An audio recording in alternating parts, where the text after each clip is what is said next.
মধ্যপ্রাচ্যের এক রহস্যময় শক্তির নাম। আমরা প্রায়ই খবরে ইরানের প্রেসিডেন্ট কিংবা তাদের ড্রোন মিসাইল হামলার কথা শুনি, কিন্তু আপনি কি জানেন ইরানের প্রেসিডেন্ট কি সত্যিই দেশটির সবচেয়ে শক্তিশালী ব্যক্তি, নাকি পর্দার আড়ালে অন্য কেউ পুরো দেশটাকে নিয়ন্ত্রণ করছে? আজকের ভিডিওতে আমরা জানব আধুনিক ইরান আসলে কার কথায় চলে এবং কিভাবে কাজ করে দেশটির এই জটিল শাসন ব্যবস্থা। ইরানের ক্ষমতার পিরামিডের একদম চূড়ায় যিনি বসে আছেন তাকে বলা হয় সুপ্রিম লিডার বা রাহবার।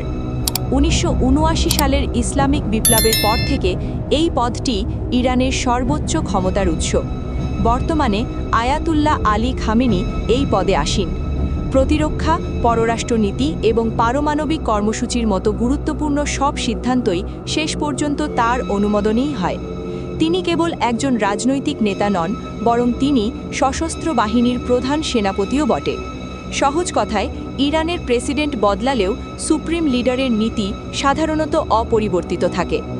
অনেকে মনে করেন প্রেসিডেন্টই হয়তো সর্বেসর্বা, কিন্তু ইরানে প্রেসিডেন্টের ক্ষমতা অনেকটা এক্সিকিউটিভ ম্যানেজারের মতো।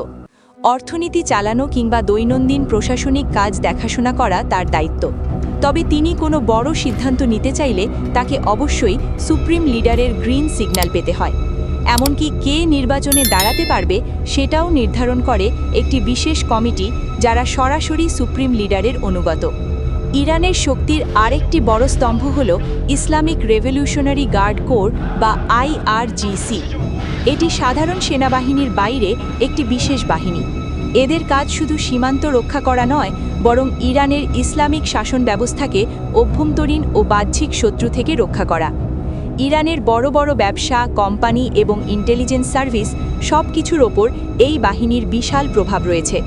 এরা সরাসরি সুপ্রিম লিডারের কাছে রিপোর্ট করে।